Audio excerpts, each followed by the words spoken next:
2 Dendrobium repots in today's video, yet these orchids are very different from each other. All of this and more coming up at the Orchid Hut.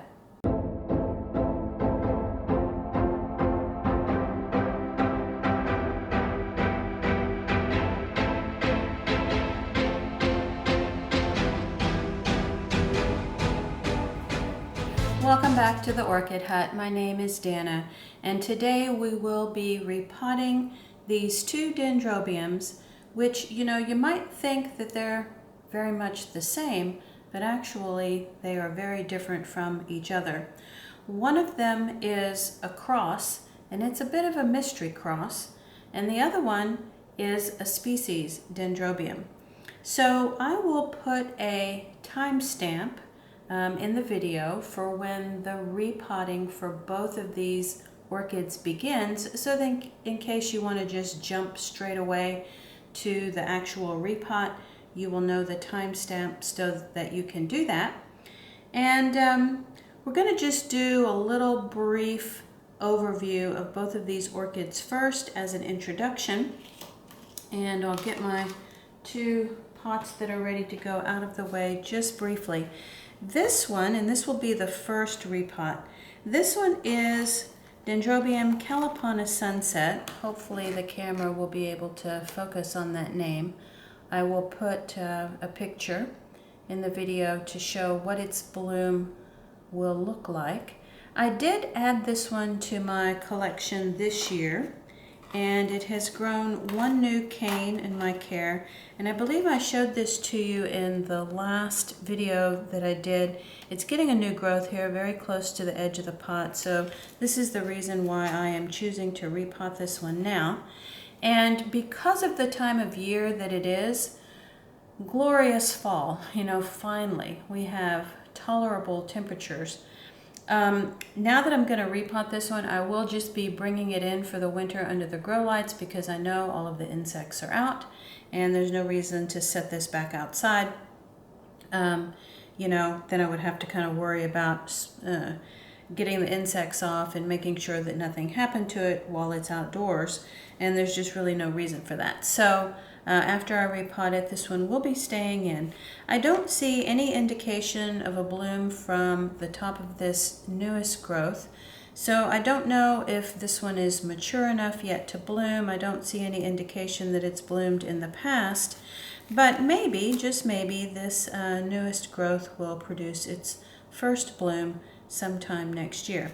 Okay, so that one is going to be repot number 1. I looked and looked on the internet, could not find any information about how that orchid was developed, other than it was probably developed by the calapa nursery in Hawaii because that's its name, but I couldn't find any kind of information on how it was crossed or developed.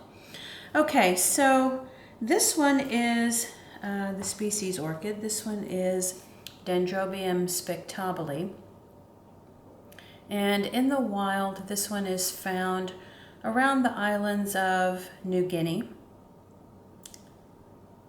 and I'll also put a picture of the bloom for this one. It's sometimes referred to as the alien orchid because the blooms are all twisted and curly, yet quite, unusual. It is a Latoria type dendrobium, and you can tell that is the case because the cane is much narrower at the bottom and then gets much thicker as you go up the cane, and that's one of the telltale signs of a Latoria type dendrobium, so it does belong to that section. This orchid was also added to my collection this year, and I believe that it has experienced what I would call a lot of different stress growths. So somewhere along the way, this orchid was probably stressed by nutrients, water, temperature, all of the various things that can happen during shipment, and all of its new growth this year was very, very small, and not the strong canes that you would hope to get. So I'm going to go ahead and repot this one, also bring it in for the winter. This one does prefer a little bit of a cold snap in order to trigger its blooming in late winter or early spring. But I'm hoping that that can happen under the grow lights indoors, because the temperature in the house does become cooler as well. And it has now been exposed to the little cold snap that we've just had recently the last few days. So yeah, this one also had fire ants in the pot yesterday, and I have flushed it really well now, and hopefully most of the ants are gone. So I'm going to be repotting this other one first, and then in the event there's ants in this pot, you know, I won't be dealing with that for the entirety of the video. All right, I'm going to take a little break, and we will be back with Dendrobium calapana Sunset as the first repot. All right, so let's go ahead and unpot this Dendrobium. And in the introduction, I mentioned that the other orchid is a Latoria type. This one is most likely a Phalaenopsis type Dendrobium, just because of the cane shape and the way that I suspect it will be blooming from the very top of the cane. And I believe that this pot is some sort of eco-friendly pot, maybe something that would disintegrate over time. It's almost like a thin wafer material.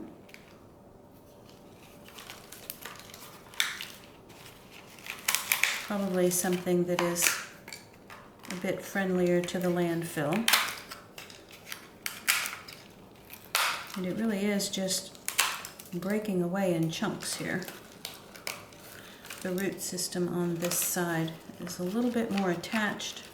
I'm trying to be very careful of that new growth.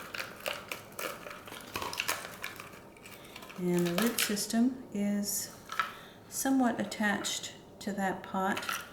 Lost a couple of little roots there. The bark in here was not particularly degraded. There are a few little fire ants crawling around, even in this pot. And, you know, doing this and then keeping it indoors, you have almost a 100% guarantee at that point that you're not bringing ants indoors with your orchid, because as I clean this up, the orchids will no longer be in the potting mix. There are some new root tips growing from this newest cane. I'm trying to be careful not to break those as I work the bark away. If the bark is super stuck, I'm just going to leave it. And if it wants to fall away, that's fine as well. Okay, so the root system here is not too bad. I will be able to tell which of these roots are still really functioning well for the plant when I go rinse it under the sink, because I suspect that they will green up a bit.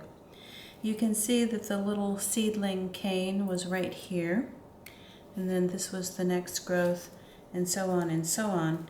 So the cane that was grown this year was nice and tall, strong, slightly bigger than the one that grew before, so that's a good sign. So what I would be looking for from this one is something that is as strong and as large as the previous cane, although that will take several months to see how that turns out. Okay, so I'm going to get rid of this bark. There are just a few ants crawling around. I'm going to take this under the sink, give it a rinse, and then I will also spray this with 3% hydrogen peroxide just to be on the safe side. I just about always do that when I remove an orchid from the grower's pot for the very first time. And then I'll come back with some clean paper towel and we will get this one in a new pot. Okay, Be right back. Okay, so back from the sink with Dendrobium calapa sunset. The roots didn't particularly turn green, but the roots that are very much alive did turn a bit more white. There were some pieces of bark that rinsed away, and then there are still some pieces of bark that are very much stuck in there, but it's not worth damaging the roots to try to get those little pieces of bark out. Now, sometimes, on a root system like this, it's a little difficult to tell what's dead and what's alive. The ones that are white are very much alive, but some of the others that are older roots are also still functioning for the plant because they are not all soft and sort of mushy. But typically what you will find is that the older or the dead part of the root system will be closest to the seedling cane because that is the oldest part of the root system. That's the first part of the root system that will die away as the plant continues to grow. So I have my cutters sterilized here, and these roots right next to this seedling cane are very soft, very mushy, dead. And so cutting those away does not harm the plant, and in fact it keeps that decaying tissue out of the new media and can prolong the longevity of your new media. This one, of course, though, will probably need a repot when it outgrows the size of the pot. Okay. But keeping these dead roots out of the new media does help a little bit from having the new bark turn acidic too quickly. And this is a case where, you may not get every single dead root off, but you can get some of it. Okay, so most of that older root system is trimmed away from that seedling pseudobulb.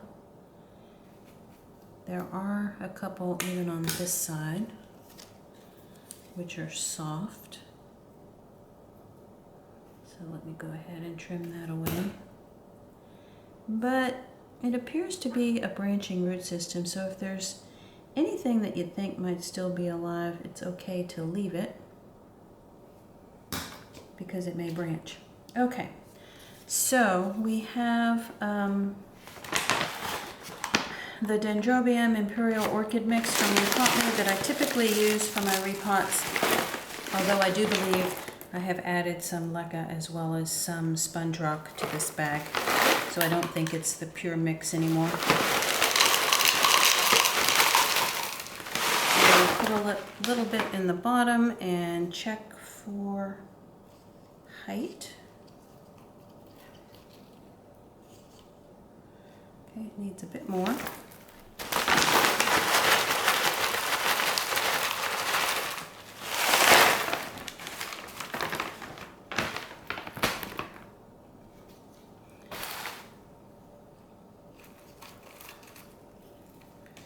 Okay, that's looking a bit better.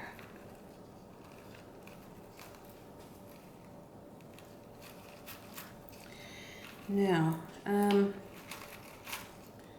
this is a large enough plant where putting it to the side does not look too odd.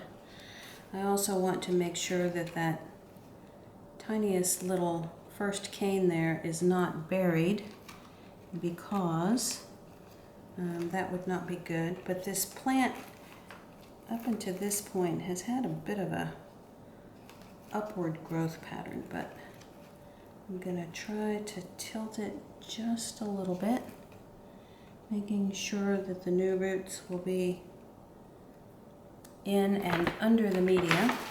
I'm gonna hold it there as I add handfuls of media.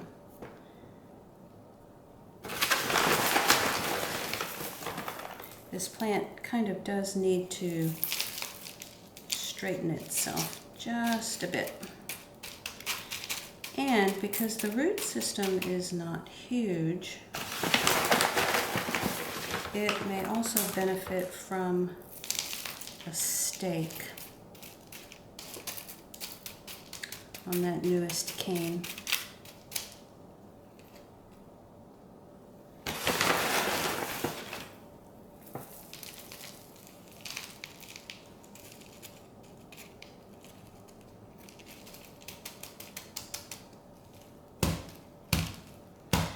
And a tap is sometimes better than pushing down on the media because that can break roots. Okay, it still wants to tilt just a bit.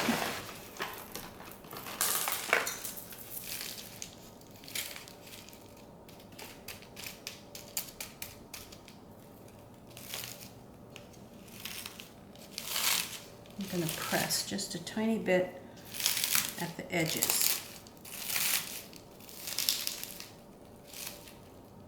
There, that's a bit better. It will at least stand on its own now.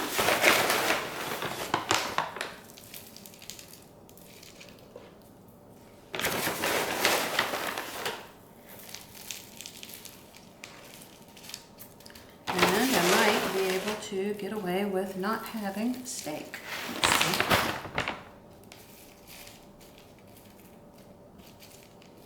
Yes, that's pretty good. And the new little growth is still just right there. And we'll have a place to send its roots as it grows. Okay, so there we have it. Repot number 1, Dendrobium calapa sunset. I will water this one really, really well. And then it will be going under the grow lights. I know that it is perfectly clean and okay to be in the house. All right, back with the second repot in just a little bit. Okay, so back with the repot of this species Dendrobium. This is a pot that was clearly used once before. I have no earthly idea what possessed me to burn all of those holes in this pot, or even what I had in here, but it should suit this purpose just fine nonetheless. All right, the other thing is as I dump this one out of the pot, if there are any sort of active ants that I don't think I can contain, you may see me make a mad dash to the trash can with this paper towel and get that cleaned up so that they don't go everywhere. All right, let's see what's going on in here. Oh yes, very much active ants. Have a look. I'm taking that outside. All right, be right back. Okay, so back from the nest of ants inside the orchid pot. That was rather unpleasant. I went immediately outside underneath the faucet and rinsed the root system. I somehow managed to avoid being bitten, and even after rinsing and rinsing and rinsing, there were still ants around this root system. And as I look down, I'm still seeing 1 or 2 crawling about, but the majority are off now. And I just let this plant sit outside in an empty pot for a while until the rest of the ants decided that they needed to crawl away from the situation.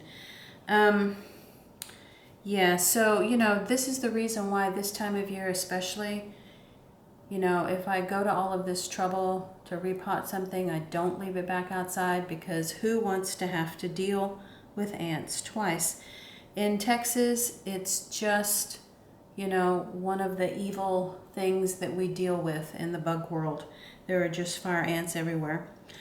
Okay, so now the next bit of unfortunate news here is that for the most part, this root system is failing.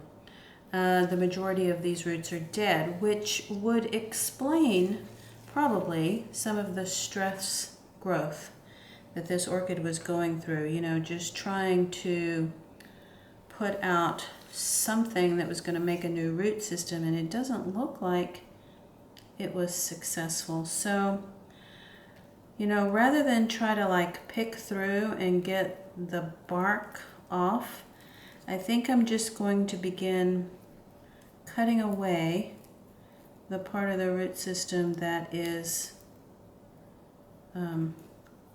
dead.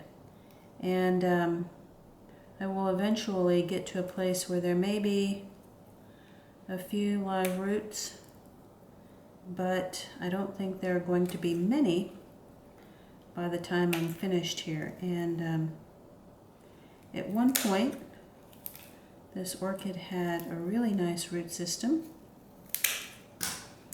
and for whatever reason,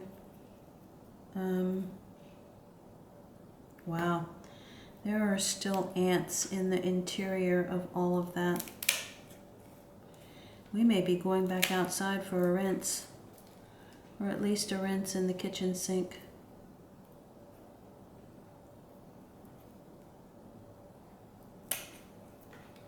When you start to be bitten by fire ants, it's pretty unpleasant. Okay, I'm going to go give this another rinse in the sink.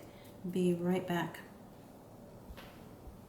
Okay, I cannot guarantee that there's still not an ant or two, but all of their friends have been washed down the drain.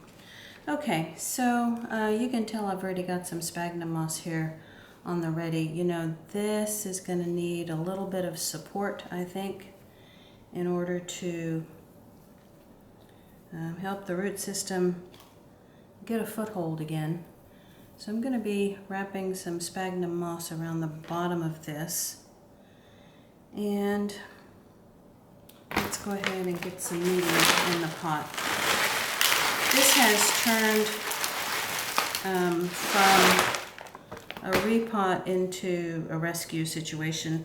This is, you know, unbelievably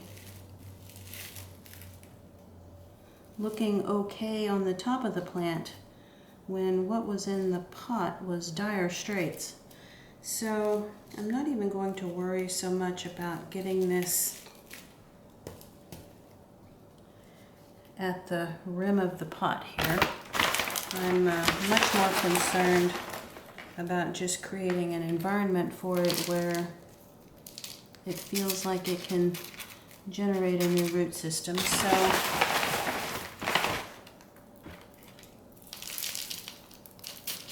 this will, you know, if this works, okay, so let's assume that this orchid survives, generates a new root system. It can probably, you know, stay in this pot for a year or two, and then we can repot it more as a healthy dendrobium versus one that is needing a little bit of extra support with the sphagnum.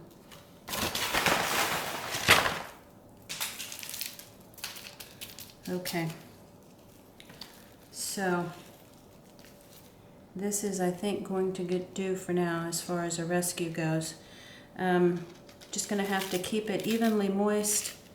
Hopefully through the winter it will survive. You know, I don't think that's when this orchid naturally would want to produce a new root system, but maybe under the grow lights and in slightly warmer conditions indoors, it will be confused enough to consider growing roots. Now, you know, now that I see the root system, I really don't expect this one to bloom at all.